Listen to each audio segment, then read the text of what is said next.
Boa noite! A semana do Gerando Conteúdo está começando. Hoje a gente vai falar um pouquinho sobre estresse. Na verdade, durante a vida, a gente pode vivenciar algumas situações que são estressantes. E, por isso, desencadear um transtorno do estresse pós-traumático.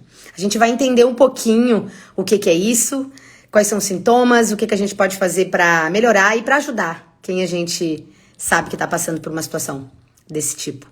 A doutora Grace, a psiquiatra que vai conversar conosco hoje, vai conectar daqui um pouquinho e a gente vai poder aprender um pouquinho sobre isso também.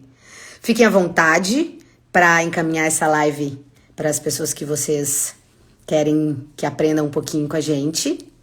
E se quiserem fazer alguns questionamentos, por favor, mandem aqui. A gente vai tentar sanar algumas dúvidas, aquilo que ficar e que a gente não conseguir conversar aqui através da live, a gente conversa através do bate-papo com a doutora no direct, ou deixa algum vídeo pra gente, a gente vai vendo. Ó, a doutora já tá conectando aqui e a gente já vai começar a conversar. Oi, doutora Grace. Oi, boa noite, Aline, tudo bem? Tudo, e contigo? Tudo bem também. Doutora, bem-vinda novamente a Gerando Conteúdo, te agradecer por estares aqui com a gente de novo. Para falar Obrigada pelo convite, sempre um prazer estar aqui contigo. Doutora, achei um bolaço esse assunto, achei muito interessante. É uma coisa que eu acho que para quem vivencia, né? Ou para quem tem pessoas perto que vivenciam esse estresse pós-traumático, deve ser bem complicado até para a gente identificar. Acho que vai ser bem legal o nosso papo. Uhum. Bom, doutora Grace Miranda, psiquiatra aqui de Florianópolis. Doutora Grace, o que é esse transtorno do estresse pós-traumático? Bom, Aline, acho que para a gente entender bem direitinho o que ele é, a gente tem que entender como que ele começa. Porque quando a gente fala assim, estresse pós-traumático, a gente pensa assim, qualquer coisa que possa me traumatizar, talvez vai gerar esse estresse pós-traumático, né? E apesar de que sim, claro, muitas situações da nossa vida são traumatizantes, nem sempre elas são o suficiente para causar esse estresse pós-traumático. O que é, então, esse transtorno, né? É um transtorno que surge quando a gente é exposto a algum risco de vida iminente, a alguma violência, algum evento muito aterrorizante, né? Por exemplo, desastres naturais, guerra, tortura, a própria situação que a gente está vivendo no momento, né? Em que a gente tem essa sensação de que nós vamos ser os próximos a ser pegos pelo Covid, em que nós estamos perdendo nossos familiares. O estresse pós-traumático é esse transtorno psiquiátrico que surge depois de a gente experienciar essas vivências de morte ou quase morte, né? Morte em algum familiar, algum amigo muito próximo, ou essa quase morte ocorrendo com a gente. Tá. Doutora, e é fácil confundir ele com outro tipo de estresse? Sim, é bem fácil confundir, porque como eu estava te dizendo, né? Muitas vezes a gente pensa que pode vir de qualquer trauma.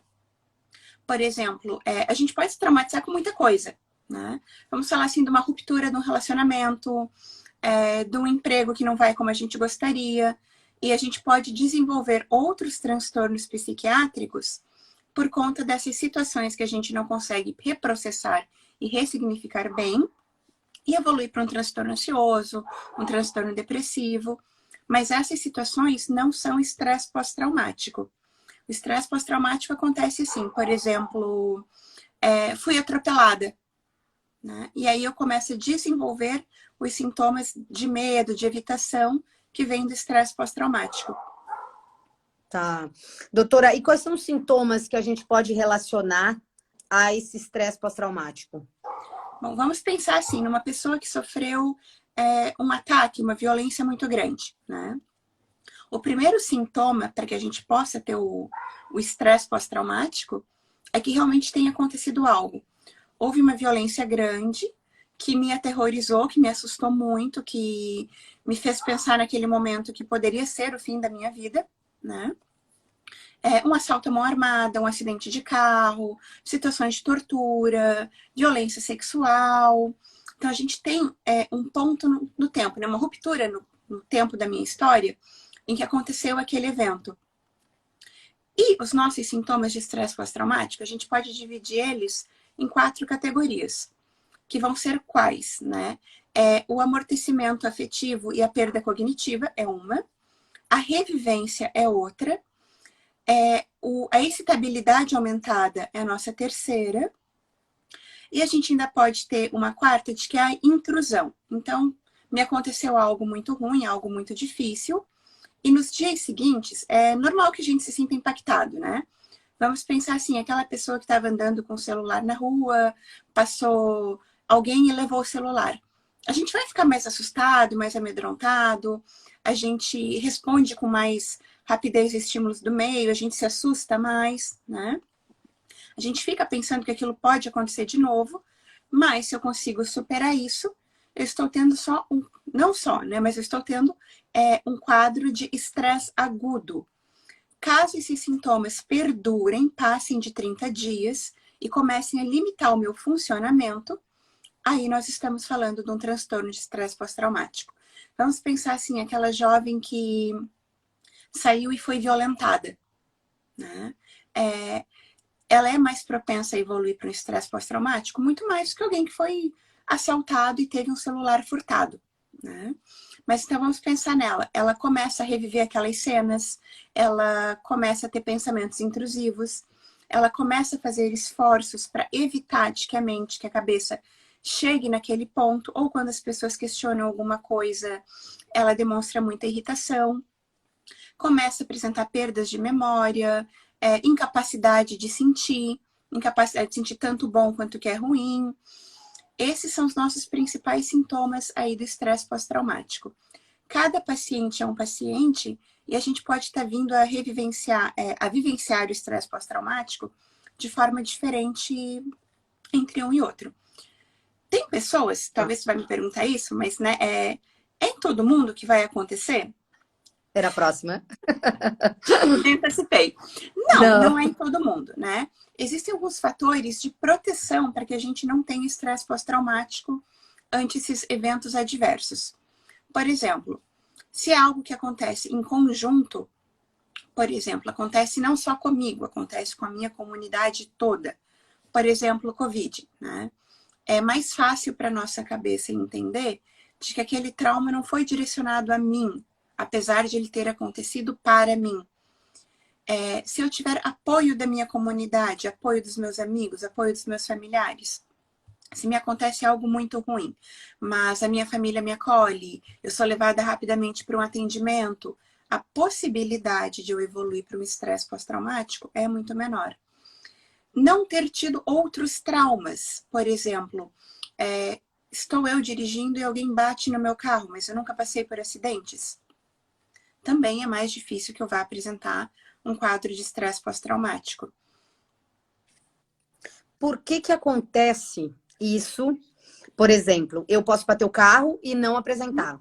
A senhora bate o carro e apresenta. Por que isso acontece, essa diferença de níveis? Seria isso?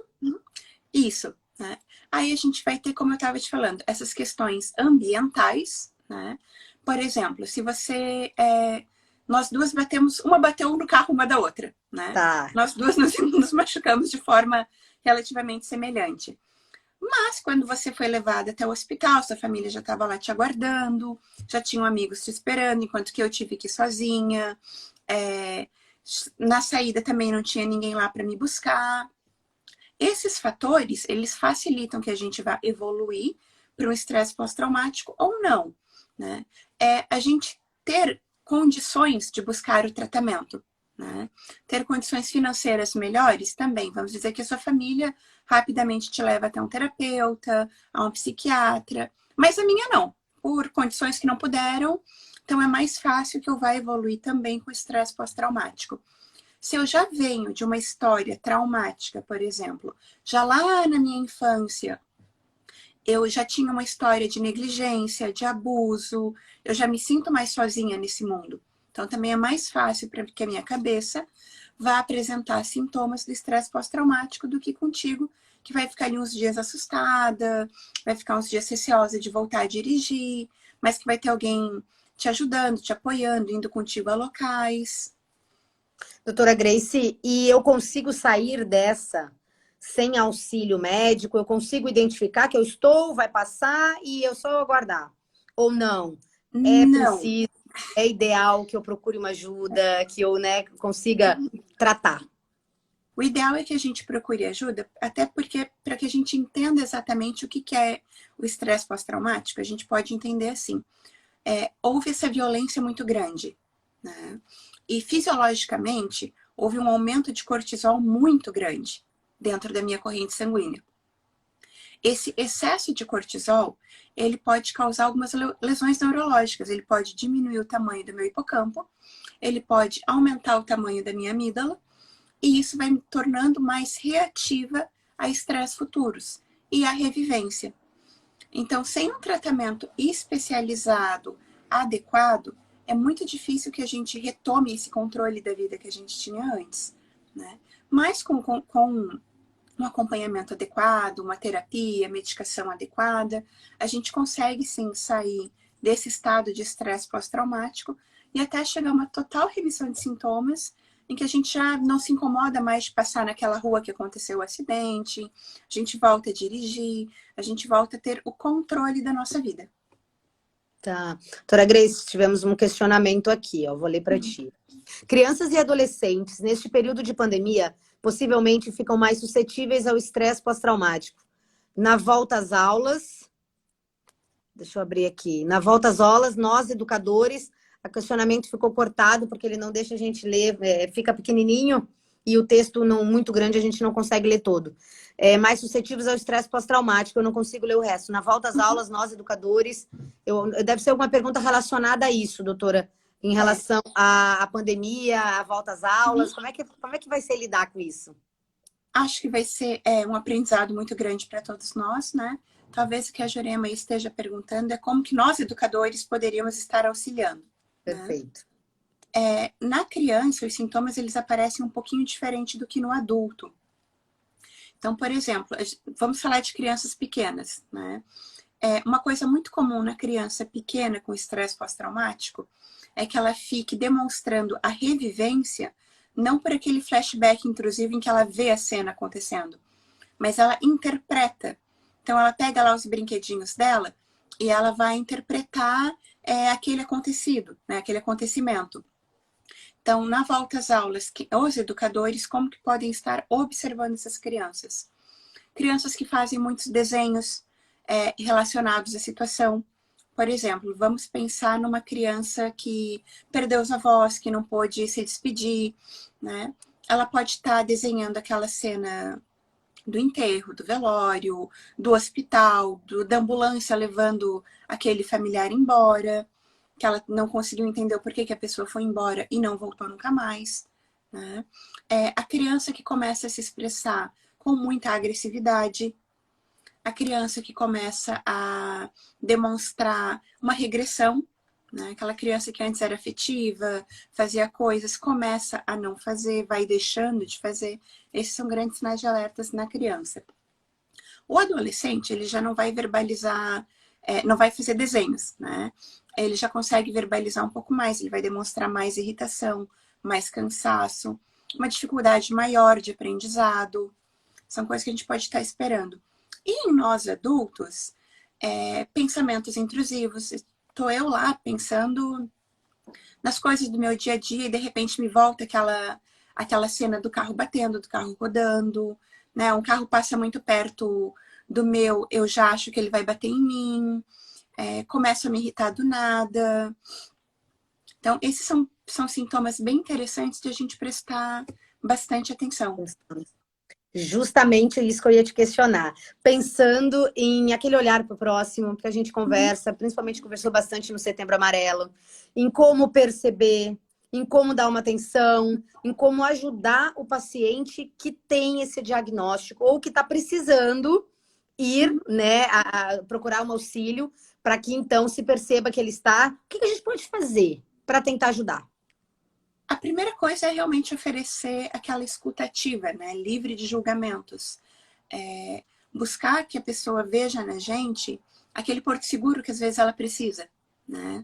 Então, para que ela possa contar, conversar, evitar frases do tipo, calma, vai passar, né?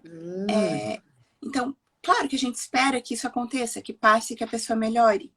Mas quando a gente fala dessa forma, muitas vezes a pessoa não se sente acolhida. E o que acontece? Não é que vai passar, ela vai se calar. Ela não vai estar trazendo esse sofrimento que ela está tendo, e a gente poderia estar tendo uma chance de resgate, de auxílio dessa pessoa.